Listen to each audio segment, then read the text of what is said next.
November 7th, 2014. From El Cajon, California, this is episode 59 of You Can Bet on That. Hi, everybody. Welcome to You Can Bet on That, a podcast for the recreational gambler. My name's Mark Duvall, and sitting next to me is Dr. Mike. Hello. So, last episode was all talk about our trip to Vegas for VIMF. Yeah. And then it was 3 weeks. You had to go back 3 weeks before our episode before that. Right. So a lot of things have happened. There's been news that's come up, and we've gotten a lot of emails from listeners. So this is basically going to be a listener feedback catch-up show. Yeah, exactly.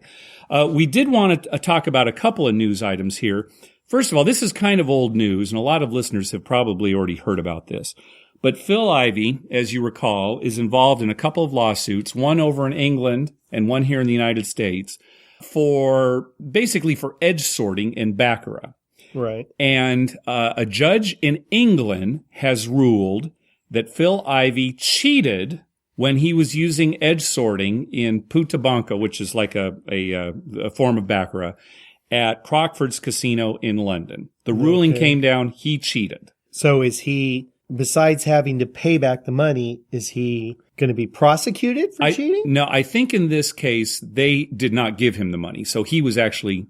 He was suing to get the money. I'm getting it backward. I can't remember because the one here at Borgata was one way, Crockford's was the other. But the bottom line is he's not getting the money. He's cheating. So what about some kind of criminal investigation? I mean, do they bar him from the casino for life? They throw him in jail? That could be. I don't think there was a criminal. No, I don't. I think it was just a lawsuit. So I don't think it was a criminal case. So it's not like he's going to go to the stockade in England. Well, as you know, I'm not a lawyer. Yeah. Okay. So I can't really say for sure. But he may be in the stockade then? Is that what you're saying? It very well could be. Although I did see where this last week he got approved for medical marijuana in Nevada. He got approved? Yeah, it was like him and like 20 some other people. I mean, to sell it or to use it? To use it, I think. What does he need medical marijuana I just saw the for? headline. To stay awake? Folks, go to Google and look this up. Anyway, we don't want to talk too much about this because it is old news. But if you do want more information about it, we highly recommend that you go back and listen to the Gambling with an Edge radio show. It's also a podcast. They're October 16th and October 23rd episodes. They talk about it quite a bit. And in that second episode, they talk with lawyer Bob Nersessian, too, who certainly can speak to it better than we can. I'm laughing to myself because I'm picturing Phil Ivey in downtown London in some center street in some stockade where his hands are in there and his head's poking through. Yeah. And his partner in this whole gambling thing, this lady partner that he had is like giving him a doobie, in his mouth. He's got the little roach clip holding it up to his... holding it for him to smoke his medical marijuana.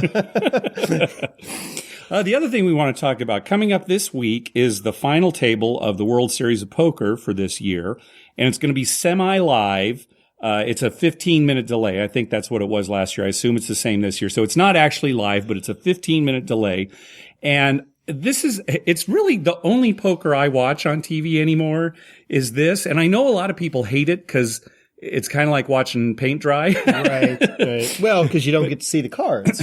You don't get to see the cards till after the hand is over, right? And also, it's in real time, right? So if a guy's going into the tank for 5 minutes, it's 5 minutes on TV time. But I do like that. I prefer that to the prepackaged stuff. But anyway, if people are interested, it's coming this Monday, November 10th. It's going to start at 8 p.m. Eastern time on ESPN2, and it's basically going to go all through the night, that final table, till they get down to 2 or 3 finalists.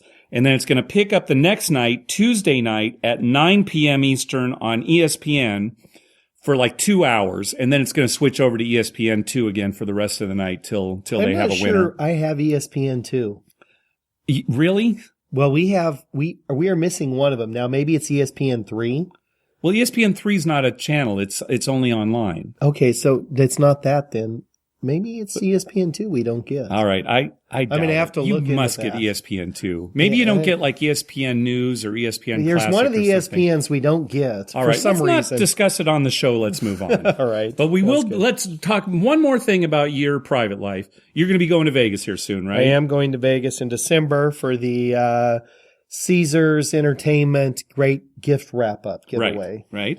And I'm not going to go because I can't swing it. And plus, I've only got like less than $100 in stuff, so it's not. We're going to get our gifts, and we're going to go to the rodeo. Oh, good.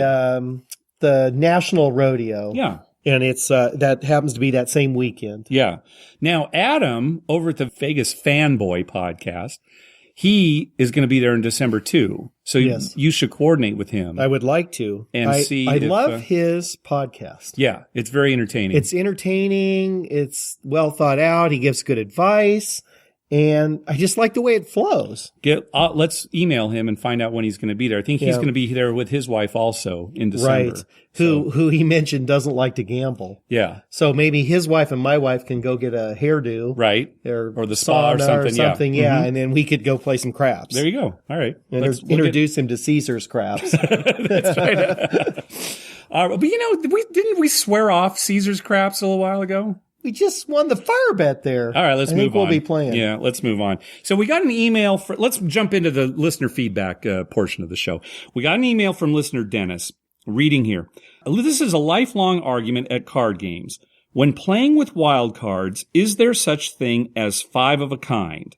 By definition, wild card can play as any card in the 52 card deck. If you have 4 kings of hearts, spades, diamonds, and clubs, how can you get another king if you already used all 4 kings? This is a great question. And we've had this philosophical question before. But let's start out by saying this. The consensus among poker players is that a 5 of a kind is possible with wild cards. And that 5th card is either a duplicate of one of the suits that's already there, or it's some magical suit, right? It's no suit. If you got 4 kings, that 5th king is just the king of nothing, right? Also, 5 of a kind. What? King of nothing. I'm laughing. It was Halloween night. I just got to tell this story real quick. Okay. It's Halloween night, and I'm driving my daughter to run a quick errand before they were going to go trick-or-treating. Yeah. And there's just 2 people walking down the street, and they're just regular in their regular clothes. And I said, look, they're trick-or-treating. What do you think they're dressed as? And my daughter in the back seat looks at him, and she says, I don't know, a couple of nobodies? Well, you're the best line. Just a couple of nobodies. And that's the king. That's the king. The king of nobody. The king of nobody. All right. Also, this is consensus among poker players.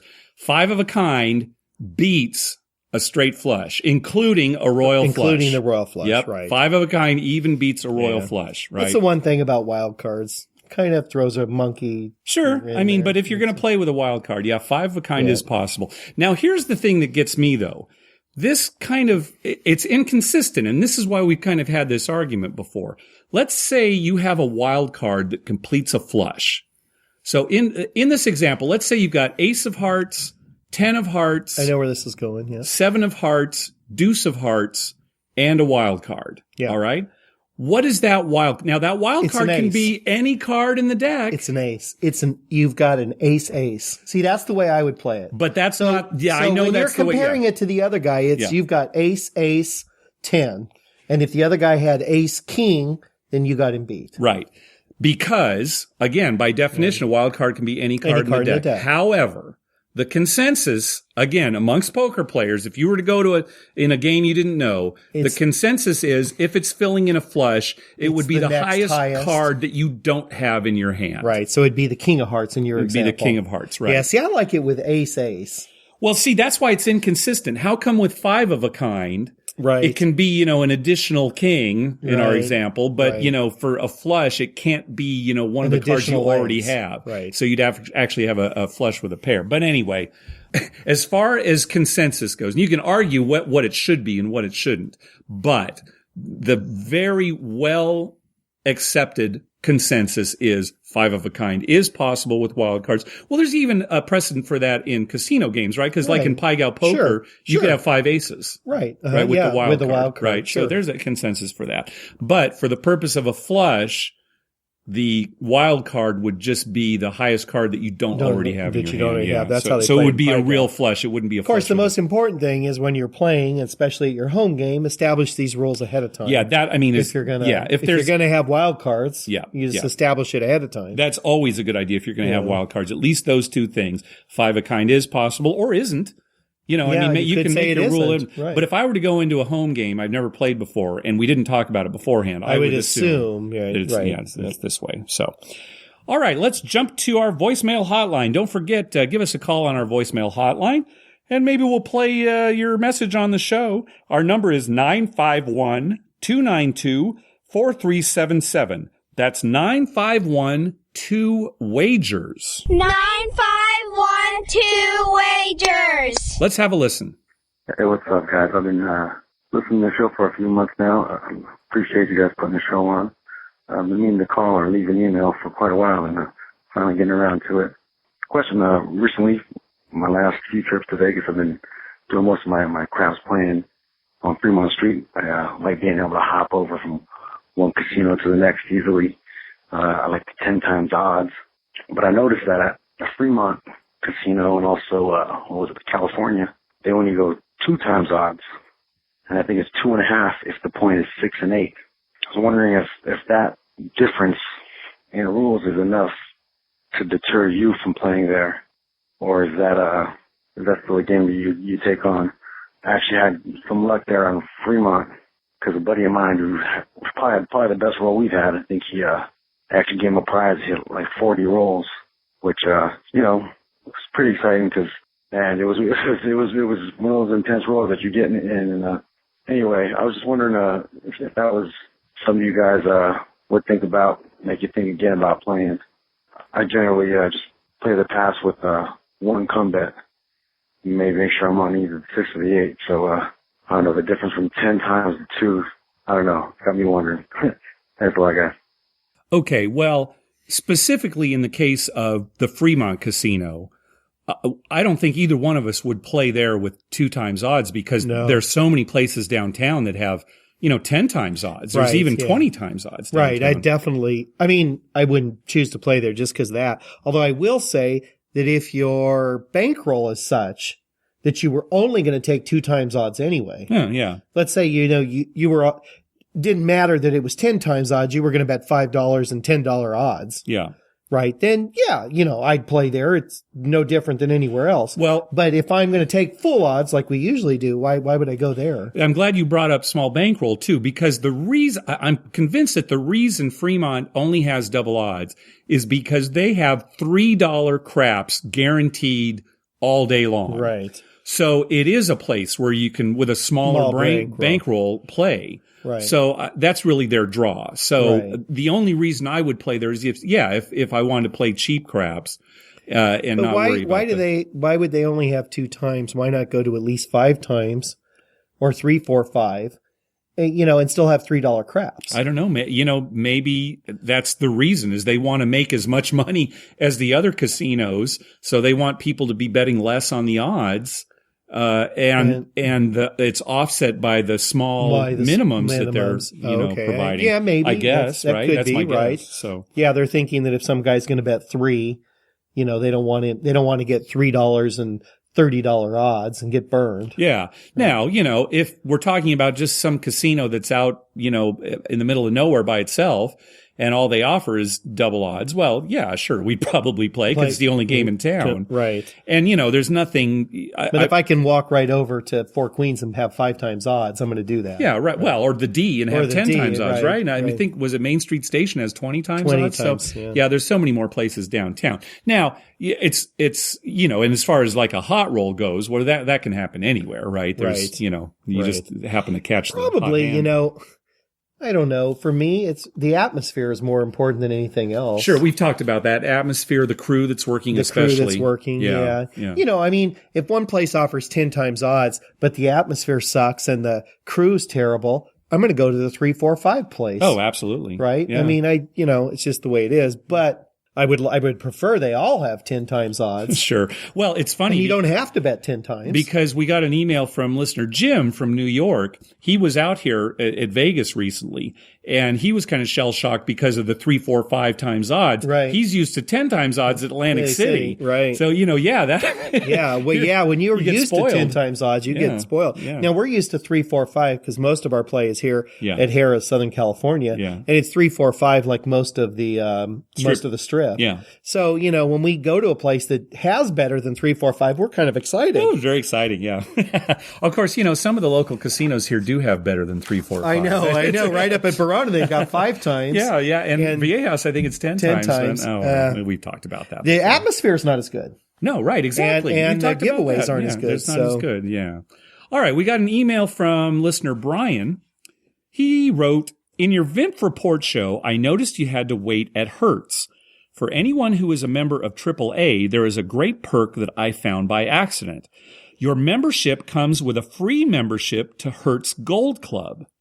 Why this is cool is that as a Hertz Gold Club member, you can skip the line. Not just get to the front or have your own little line, skip it. Here's how it works. Rent your car and add your Hertz Gold number to the reservation.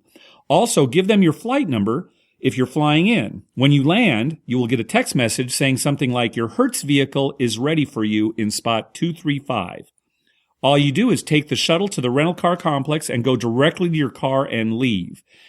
I wish we'd known this because I actually made the reservation through AAA. Yeah, we both have AAA. Had we known this would have been great. Oh, yeah, because it's a long line there, yeah. Yeah, it's great for people who know that. What's funny, too, I don't know if you noticed, when we were going out to our car, there was a special check-in for Hertz Gold members, too. Right, yeah. So, even if we didn't know about the deal where you could go straight to your car, we could have at least gone up to that quick window. Exactly. And, it's great for Hertz. I mean, I don't know if other dealers offer this, other rental car dealers. It could be, but if they don't, I would take Hertz every time. Yeah, well, we've got to remember this. If we ever rent a car in Vegas again, I don't know if we will. Maybe 15 years from now, since that was the last. It'll all change. They'll be like, "Oh, what? That went out in the 2013 AAA. year. What's that?" Yeah. Well, anyway, good. Thanks for the tip, Brian. Hey, we want to thank everyone who's been clicking through our Amazon link. Remember, whenever you're going to buy something through Amazon, go to our page first, youcanbetonthat.com, and click through our Amazon link at the top of the page.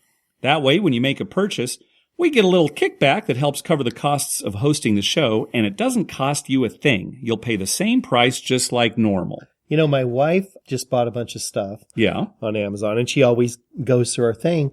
And I said to her, "Oh, good," and she said, "Yeah, it's easy because when I pull up Amazon, it's already there on your page." Oh, good. Okay. So she doesn't have to go to our page. Oh, really? She just goes to Amazon. It's already on our page because she's used it so much. Oh, she's used it so much? Now, that might not be for everybody. That might not be for everybody. That's great. Yeah. It's so easy for her. Yeah, well, that's good. So I would recommend. She can't forget that way. I would recommend people actually go to our page and click through just in case. Yeah, it's probably better to make sure. Right. Plus, with the holiday shopping season coming up, you got to buy some stuff. Who's not buying something through Amazon? Yeah, everyone buys through Amazon now. Now, you've got a story about the field? The field bet. All right. Yeah. So, just this week, a friend of ours that we used to deal craps with when we worked for a casino party company back in our college days came into my office. He still does this, him and his wife, all these years, they still do this. Good, yeah. And he gets a kick out of it. He has a real job, but he likes to do it on the weekends. It makes a little extra money, and they have fun doing it. It's fun, a party, yeah. Yeah, and so anyway, I said to him, "So what's new?" And he says, "Oh, we got new layouts on our craps tables, new felts." Mm-hmm. And I said, "Oh, that's nice. What color they were talking about?" And he says, "Oh, it's interesting. They don't have the big 6 and big 8 anymore." Good. And I said, "Well, that's pretty standard now. The old ones were so old, they still had the big 6 and big 8. Right. And he said, "And the filt's kind of weird. It pays 3-2 on 2 and 12. 3-2? 3-2 on 2 and 12. Okay. So, how most fields, all the numbers are even money except the 2 and the 12. And sometimes the 2 will pay double and the 12 will pay triple or vice versa, or they both pay double or something. Yeah. This one pays 3-2 in the field. Where did they get this felt? That's what I'm saying. Have you ever seen a felt like that? No. It pays 3-2. And this is a casino party for, it's not real money. Yeah. It's like a charity type thing. It's play money. So, why not make it to 100-1 if the 12 comes out? Why would you make it 3-2? 3-2. Yeah. Now I'm wondering if some casinos are actually going to go to this. I hope not. You think 6-5 blackjack is bad? 3-2 on the 2 and 12? Oh, why would they? And he was complaining because these casino parties, it's real low limits. Yeah. And he's like, people always put $1 in there. Yeah, right. And now we don't have 50-cent chips. So when they bet the field, we have to tell them $2 minimum because, it's going to pay 3-2 if the 2 or 12 that is just stupid. I hope that's not something that's around the corner. Well, when he said that, I was like, are you serious? Because they get the felts printed by a company, right? All right. To look into this and see if there's any casino in the country that has 3-2. All right, so this honestly is the first time hearing about it. We didn't talk about this before. No, I just the other day, I found out about this Monday. All right, so. I'm going to look, let's investigate that because that's strange. Yeah, now maybe it's just the owner of this company, wanted to do that, but why would he do that? Yeah, why would he get customized? He would want it to be more, right? Or pay triple on both of them, right? Like they do in New Mexico, right? Right, exactly. 3-2 on the 2 and 12. Bizarre. That is a weird thing. Wow. All right, let's go to another email. This our listener Victor sent us a bunch of questions, so let's go through some of these questions. All right, number 1. I have a friend who has a Vegas tradition. As soon as he walks into the first casino, he goes right up to the roulette table and places $100 on black or on red and tries his luck. A sort of let's get the trip started bet. I did this at the last trip, but did it on a single hand of blackjack. No roulette for me. 1 chip, please, at an empty table. I lost it. What would be the best single bet in the casino for this tradition? It does not matter how long it takes, although a quick decision is more in the spirit, and it must be possible with one $100 chip. So it can't be a pass line bet with odds, for example. So I don't know what you think, Mike, but I think blackjack's the way to go. Well, I like blackjack because it's a quick decision. Quick decision, right. Low house edge if you find the right rules. Right, if you find the right rules. But what do you do if you get, a split hand or a double down? Oh, that's a good question. Yeah. If if you get a split hand, let's say the dealer has a 6 and you've got 2 8s, are you going to pull out another 100? Yeah, is that your thing? That's a very good point because the house edge is low if you can double on anything, if you can split things. Yeah, if you got a pair of aces, right? Are you willing to pull out that extra 100? That is a good point. Yeah. Because then you could be 200 down to start your trip. Yeah, that's true. And if you brought 500 for your trip, that's a chunk of money, that's right? It kind of depends on what your stakes are and everything. Yeah. So, yeah, blackjack would be my guess, but then I'd be thinking about that. My luck, I'm going to get a pair of 8s. I'm going to split and get another 8. Well, right. Then I'm going to have $300 out there. If a pair of 8s, at least you could just surrender if they have that, or just stay if the dealer's showing a bad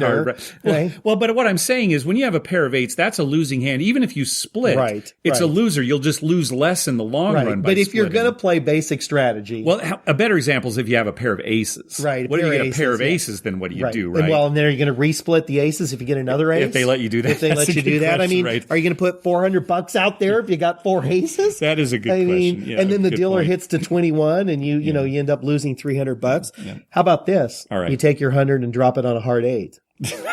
No. Just boom, hard 8. No. And then you just pray like crazy. Like, please, hard 8, $900 if it is. If you weren't I will say this, if you weren't willing. Take it down, 1,000 and down. It'd be very fun. Yeah, but, fun. He's going to lose it, 9 times out of 10 trips. What's your motive here? To see how your luck's going and have fun, or to win that bet? I think to win that bet. Okay, if it's truly to win that bet, then I don't know, put $100 in the video poker machine. No, he wants 100. Look, let's not belabor this. All right. If you're not willing to play the basic strategy and split or double down, and it does, and you said it could stay out there a while. He wanted a quick one, but he said he's willing to wait. You just put on the pass line or the don't pass. Right. Pass line would be fine. Right. And then what problem is, though, you might be there, 20 minutes waiting for the result. How about no four? $100 no four. $100 no four to win 50. To win 50. Put the big out there. The answer is blackjack, but just be prepared to play basic strategy if you have to. All right. It's going right on the hard edge. We don't need to talk about this anymore. Question number 2.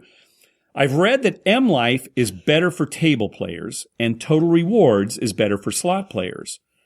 Would you put any credence in that? What would such a claim potentially be based on? I've heard the same thing, but I have no idea. I haven't had any firsthand experience with it. Well, I think they rate you better. I think Total Rewards does rate slot players better than table players. Yeah. And I think we've seen that.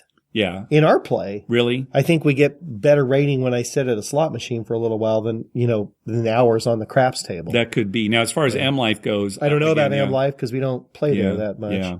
So if anybody has any thoughts on this or seen anything firsthand, let us know. Question 3. This is related to it. Can you speak more about your insights into how table play gets rated? In other words, what do you think your years of experience have suggested about the black box voodoo of table game rating? In one episode, Mike described the experience at RingCon when the supervisor had to approve his rating. My experience has seemed random at times. I wonder sometimes if we do not get the credit we deserve or get credit we don't deserve. Well, let's talk about this approval first for you. That wasn't related necessarily to how you were rated at the table. It's just that you were throwing around so much money. Right. That they wanted to make sure that was a correct. Yeah. They had to go through an additional process. Yeah. To just make sure he's a high roller. That was a correct rating, that it wasn't some mistake. Right. However, I 100% agree that sometimes we probably get more than we deserve.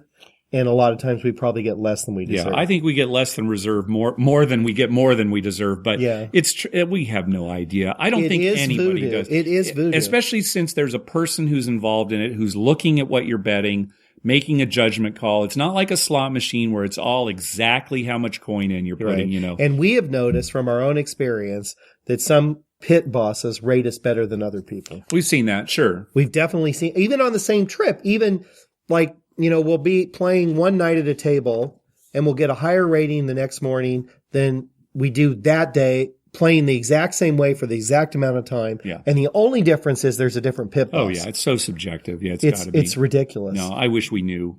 We've talked about maybe some tricks that you can do, like when you first get to a table, maybe bet more than you're going to bet the rest of the time. I don't even know if that works. Well, I don't know. I think it does because a lot of times I see where they come and they look at, he's betting a quarter and he's doing this. He's okay. And they rate you and then you disappear. Yeah. For a half hour, right? Yeah. And the whole time you've been rating it, you could go back to betting nothing, right? Yeah. And I don't think they come around and change it. There have been times where I've been at the table and I've said, hey, look, I'm buying the 4 for $100. Right. Hey, did you see? Yeah, I increased my bet. You almost have to do that. Well, at RingCon at Southern California Harrah's, they have these things where they give you money back, or your rating at the end of the night, you get a certain amount for cash. So many points, they give you cash back. Yeah. And it is important to say, hey, look, this is the way I'm playing. Yeah. Because that thing pisses me off to no end. Well, because sometimes I always play the same, and sometimes I get a ton of money, and sometimes I get hardly any. Yeah. What the hell? I play the same way. I would say this. If you're having a good run and you decide to increase your bet, it doesn't hurt to say to the pit boss, hey, look, I'm increasing my bet. Right. Hey, I was betting, $10 blackjack. Now I'm betting $25 blackjack. Especially if it means something to you. Yeah. I mean, if it's there's a cash back thing or some kind of bonus thing going on where your play in that particular night means a lot. Yeah. Because we get these multipliers where your points get multiplied by 10 times or whatever. Yes. And, that means a lot. Yeah. Yeah. If it's just a regular night, maybe a little bit of difference doesn't really make that much of I'd say it doesn't hurt. As long as you're not annoying the pit boss. Right. You just, erase your account. It's every time he bullhorn. This is what I'm betting. Yes, sir. All right. Another question. Question 4. What should have happened? Now, I'm going to read you this story. You tell me what you think should have happened, then I'll tell you what did happen. Okay. All right. I'm reading now Victor saying, I was playing blackjack and the dealer skipped me in the deal. There were 4 of us at the table. She just missed giving me a first card, even though my bet was out and I had been sitting there playing for a while. I wasn't paying attention, and she only realized it after the other 3 people had their first card out. 1 to the right of me, 2 to the left. What do you guys think should have happened? What do you think? Me? Yeah. Just play the hand. Just play it out. Play it out. You just missed the hand. It's like you said to her, I'm setting this one out. Yeah. Now, it's not his fault. No. It's obviously her fault. Yeah. But all you can do is just play the hand, because it's not fair to the other people if some guy got blackjack or something, especially if they've looked at their cards. Yeah, right. Right? You just kind of have to play that hand out. Now, if nobody's looked at their cards, you haven't seen a dealer card, nobody's looked at their cards, and I was the pit boss, I'd say bring them all back, let's reshuffle, let's redo this. What if they dealt it out and the dealer got blackjack? What do you think the players would think? Well, they'd be pissed. Yeah. But what if the dealer got, 12 and busted? All right, so you want to hear what happened? Okay. Yep. And tell me what you think about this. All right. The dealer called over the pit boss and showed him the mistake and asked him what to do. He had her finish the deal, leaving me out. Then he let the 3 other players evaluate their hand versus the dealer's up card and asked each of them what they wanted to do, play their hand or not. It was up to them. Excellent. That's a smart pit boss. They ended up all, deciding to play. Yeah. But, the thing is, that's a smart pit boss, because he kept everyone happy. Yes. Right? The other players didn't feel like they got screwed because it's their own decision. Right. And everyone's happy. And, to the casino, it doesn't make that much difference in the long run, right? It really, now, as far as Victor goes, it didn't help him any. He didn't get a hand. I mean, it doesn't. Well, it's just like, I went to the bathroom. Yeah. Right? Yeah. I mean, you missed a hand. Big deal. So I think that's a good decision too. Yeah. But I wouldn't expect a pit boss to have made that decision. I could see a pit boss just saying, just play the hand out. Right. Or just saying no hand and then well, but even that's cards. Rough too. Again, what if somebody got blackjack, right? Exactly. How happy are they going to be? The thing is he made the right decision. He made everyone happy. It's one hand. It's one hand. Right. Right. Yeah. They're making their money still. Plus, it depends on, I don't know if the pit boss would have done that if every guy had $500 bet. Yeah. Right. I mean, if every guy has $10, he's probably like, oh, what the hell? Play the hand if you want. Yeah. All right. Question 5. I was playing craps and we were all having a good time doing some winning. Then the situation turned when the dealer asked one man to place his drink, red wine in a stem glass, on the shelf below the rail and to drink it from there. Of course, how many times have we seen people just... Well, this last weekend, remember that woman? Yeah, and she had that wine right over the table. And I turned to Mark. She was on the other side of the table. I said, it's going on the table. I just know it's going on the table. She wasn't paying attention. Yeah. She's holding... And all it takes is the guy next to her to bump her arm. And it'll just slosh It wouldn't out. even be her fault, right? Right. So anyway, they asked him to put the drink down there. He was very upset about this. To make a long story short, they insisted and he refused and the pit bosses got involved. See, this is it's so stupid, right? There's a reason. You've got this wine here. It's going to spill on the table. Put it down there. Why would somebody make a fuss? No, just put your wine down. Anyway, he colored up and left. Any drink over the table, not just wine. I mean, wine would be the worst example. Yeah. But any drink over the table. Beer, anything. And we've been on tables where somebody's dropped a beer on the craps table. Yeah, oh yeah. And or remember one time, I don't know if you remember this, it was years ago, the guy had a cigar. Yes. Remember? Yeah. And he held it out over the table, and it was at the point where this, it had been smoked down, and a bunch of ash fell on the table. Yeah. It was a mess. Yeah. And it was so hard to clean. Well, do you remember he kind of rubbed it in? He kind of rubbed it in, trying to get it up. And they're like, don't touch anything. Don't touch anything. They had to get a lady come out, and she had a little broom and a brush. Yeah. And they actually had to wet the table and clean. It took forever. Yeah, now, this is funny because this isn't even this isn't even really the main part of the story. This is just the lead up to it. Okay. Right. All right. It continued to be the talk of the table for a bit amongst the players. Everyone siding with the dealers, of course. Right. But one dealer was really worked up and proceeded to go on and on about it with the other dealers. He was right in front of me. Frankly, I did not want to keep this negative movement alive while I was trying to enjoy my vacation time. I tried to engage the dealer in light conversation to change the subject, asking him how long he'd been dealing, how long he worked at the casino, when it opened, etc. None of it worked. He would answer the question and go back to moaning. What would you guys have done? Let him have his conversation? Get more direct? Complain to the boxman? I just let it go.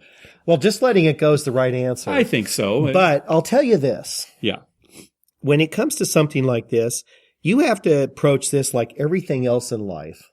if it's negative energy and it's just going on, I just leave. Yeah. If you really, it's, I wouldn't have like confronted him because then that's a whole other issue. Yeah, that's right? the worst thing you can do. Like shut the hell up. And the dealer should know better that he should just let it go. He should have let it go. Because anyone who's dealt a well, I mean, you work with the public.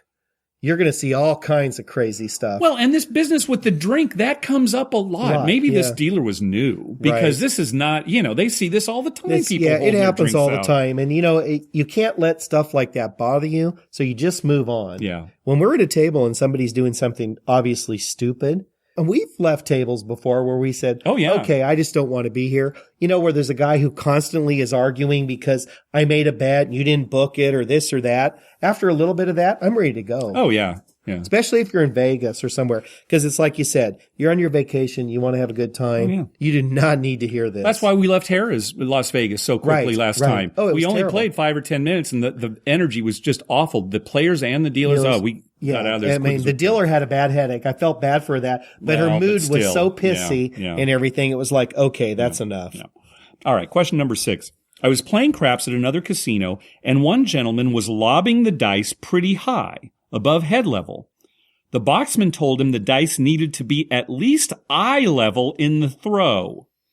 The shooter said he had not heard this in 30 years of playing and did not like it much. I've never heard that. I have. You have? Oh, yeah. But you've thrown pretty high sometimes. I've thrown high, but I've had them tell me bring it down. And I've heard people say, look, keep it, above your... Why? It seems to me it's more random that way, right? What do they think's going on? No, I don't think it's cheating. I think it's just like a safety issue. Like, you throw it up a little high and then a little higher, and pretty soon you're throwing it off the table. All right. And a dice hits somebody in the head or the eye or something. All right. Anyway. He did agree, though, partly because the woman next to him told him to shoot for boob level and offered hers as a guide. So that would, I guess that would help. Smart woman. Yeah, that's right. What do you think? Have you heard this? Would you consider the request reasonable? So we kind of I would consider it reasonable if it was getting extremely high. The hard thing about that is if he's in a good role, if he's been doing it for a while and things are going your way, you're like, oh, he changes it, it'll be a 7, and then everyone's pissed off. Yeah, but do you remember it was Mirage. Okay. You and I, we walked up to a table. There was a high roller on the table. I mean, high roller, very, very drunk. Yep. And he was turning his back to the table and then throwing the dice over his shoulder backwards. That's right. I forgot. Remember? Yeah. And the first couple of rolls, the dice went on the table. Yeah. But then he was getting drunk and he was getting higher and he hit a box woman who was sitting there at the table, hit her in the face. Yeah. With one of the dice. Yeah. And I mean, hit her pretty good. Yeah. And then they hadn't said anything to him because he was a high roller. He was a very high roller. Yeah, that's right. I do remember. And he was wasted. But once he hit her, that was it. Yeah. Then they all came over. They didn't care how much he was betting. Sure. It was like, look, you got to throw the dice appropriately. Yeah. And it was annoying the hell out of me. Oh, it was just him and you and I. I remember now. And we were on the other side. Yeah. And I was mad because it was like he could get away with anything because he was betting hundreds of thousands of dollars. Yeah. But as soon as he hit somebody, it was like, okay, now you're going to settle down. Yeah. That's why it is. Well, it's a safety issue. Okay. All right. Well, that's fine.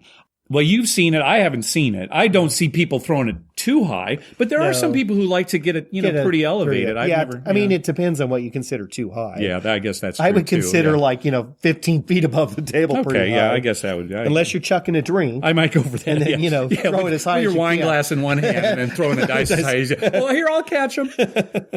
All right, number 7. Buffaloes. What is the payout difference between a buffalo and a buffalo yo? I am not a center table bettor, but sometimes I do take a bet there to mix it up. Okay, so just a reminder on buffalo bets. A regular buffalo at the craps table is just a 5-unit bet. It's 5 separate bets, 1 on each of the hard ways and 7. That's a regular buffalo, right? A buffalo yo is 1 on all the hard ways and an 11. So the difference in the 7. Yeah, no 7, right? So the difference in the payout, well, obviously if hard way comes up, it's the same. But if a 7 comes up, that pays 4-1, right on that bet. And if that's on a regular buffalo, and on a buffalo yo, if the 11 comes up, gets 15-1 or 15-4-1, depending on what table you're at. But I mean, that's the only. They're really 2 different bets, and it just one's a 7 and one's an 11. That's right. Yeah. And Victor's final question. Why is Christopher Walken's picture all over the back wall of Aria? any idea. So yeah, this is just all it is an art piece by the artist Julian Schnabel. It's called 9 Faces of Christopher Walken. He's a weird dude. It's just 9 separate pictures of him in the back. That's all it is. It's just an art piece. I'd love to play crafts with Christopher Walken. That'd be the best. Oh, he's a weird dude. It would be so funny. funny. Wouldn't it be great? And he's like got the dice, and as soon as he lets them go like real high in the air, we're sitting there with cowbells, just, bringing them as loud as we can, right? They go in the air, and they land down. He's a weird dude, and he's somebody I'd like to meet just because he's, I don't know. Oh, sure. He's weird and funny and interesting. Yeah, he's weird, funny, and interesting. He'd be great. These were great questions. Yeah, these are very good questions. Thanks, Victor. Yeah, there's no, but I mean, just to follow up, Christopher Walken, there's nothing, he's got no association with Aria. It's just an art piece. It's just an art piece. Yeah. I wonder what he thinks about it. Walken? Yeah. I'm sure he loves it. I should call Aria and see if they could get one with me. Okay. Just a bunch of pictures of me. I'm going to take 9 photos of you, right? 9 faces of Dr. Mike. I'll just post them on the internet. They'd all be scowls, like, get away from me, I'm playing craps. That's good. I'll start taking these pictures next week. All right. Let's move on to another email that we got from Jordan. He was talking about a poker home game that we might want to try. And we'll just go over this real quickly. We won't do a total poker home game segment because there's not too much to talk about here. But he said, a buddy of mine made this one up. It's not that great, but it's a good name, which made it stick in our rotation.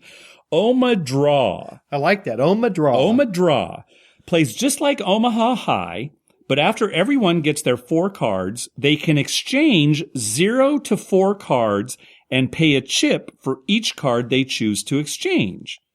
After everyone draws, then it's normal Omaha High rules. I like that.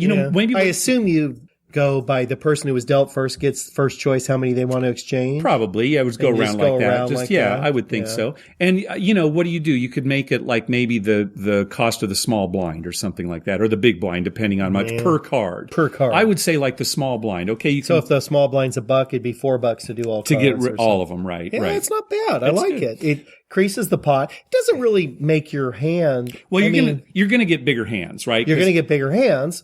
But, if some guy has 2 small cards, he might want to draw 2 other. Yeah, right. Exactly. Now, the thing is, if you, who's going to draw 4 cards, right? I mean, that'd be just stupid to do that, right? So maybe you do make it like that'd be pretty dumb because you've got obviously you've got a terrible hand. Right. Right. And then your chances you could get another terrible hand, you pay twice as much. Yeah, money. No. I think maybe this is an argument to make the cost of each card the big blind. Because most people are only going to be drawing maybe 2 at the most, right? It's probably only Unless 2. Maybe you've got an probably ace that's one. not suited. I mean, the most common thing would probably just be 1 card. Right. If you had like an ace that wasn't suited, maybe then you draw 3. Yeah. But if you've got a suited ace, then you'd maybe draw the other 2. Or if you've already got ace 2. It's good. We'll have to try that.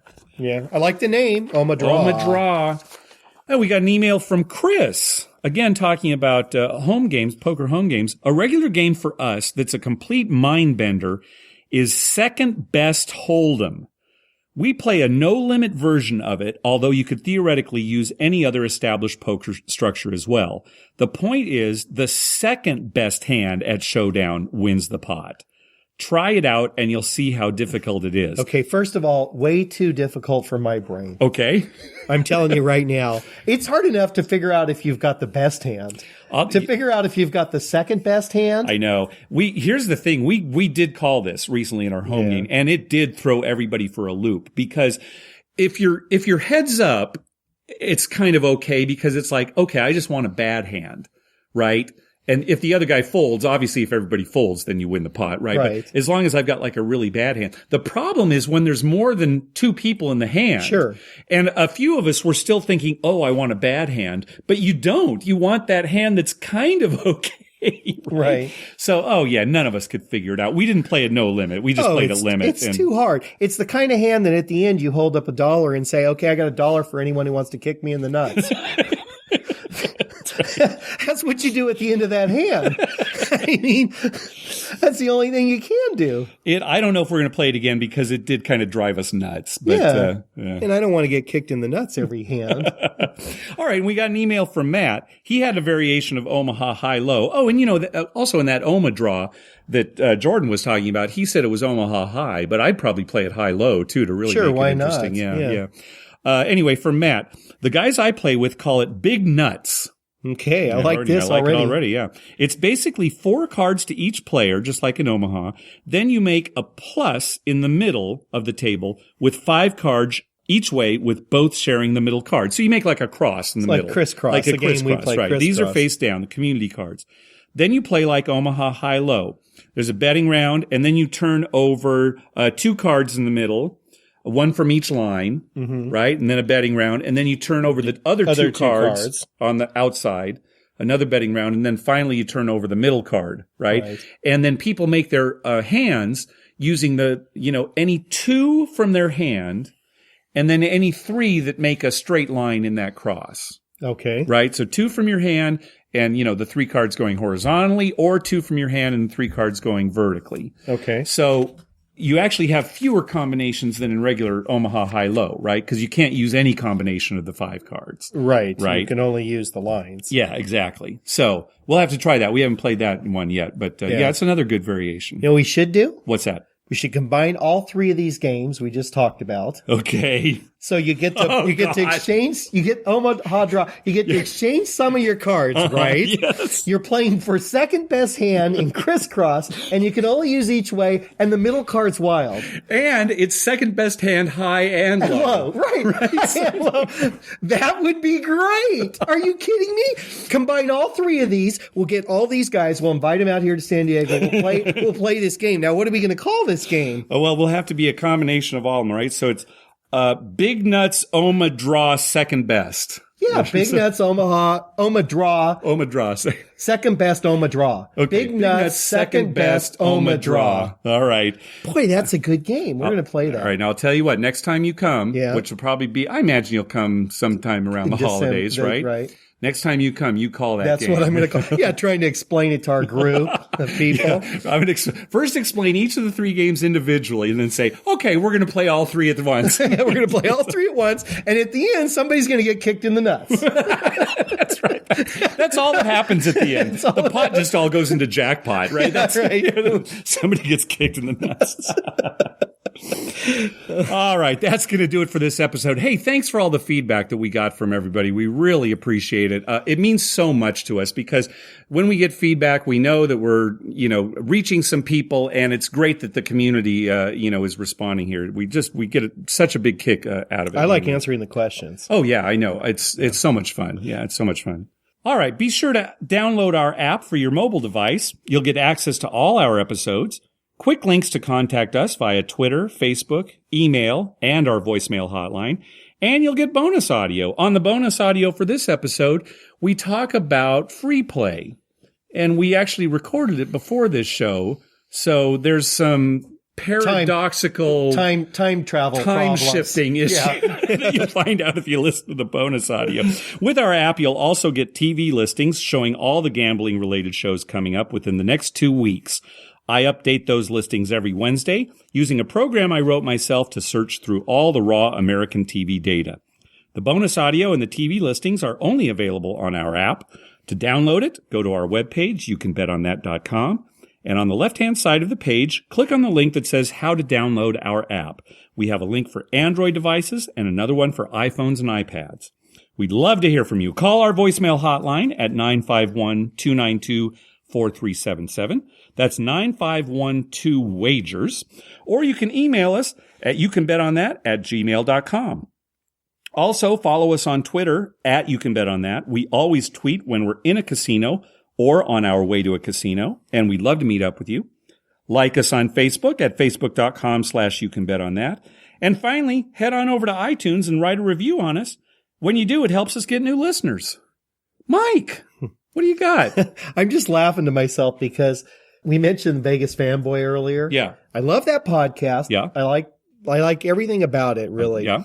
But I really like the name Fanboy. Yeah. Vegas Fanboy. Yeah. Because it reminds me of a story, and I can't say it out loud here. Yeah, you were telling because me. It's a little off color. Yeah, that's right. But if I ever meet any of you again in person and you want to know the Vegas Fanboy and you won't be offended by off color stuff, I'll tell you that story. But every time I listen to it, I just laugh to myself because I think of that story. I hope, all right, yeah.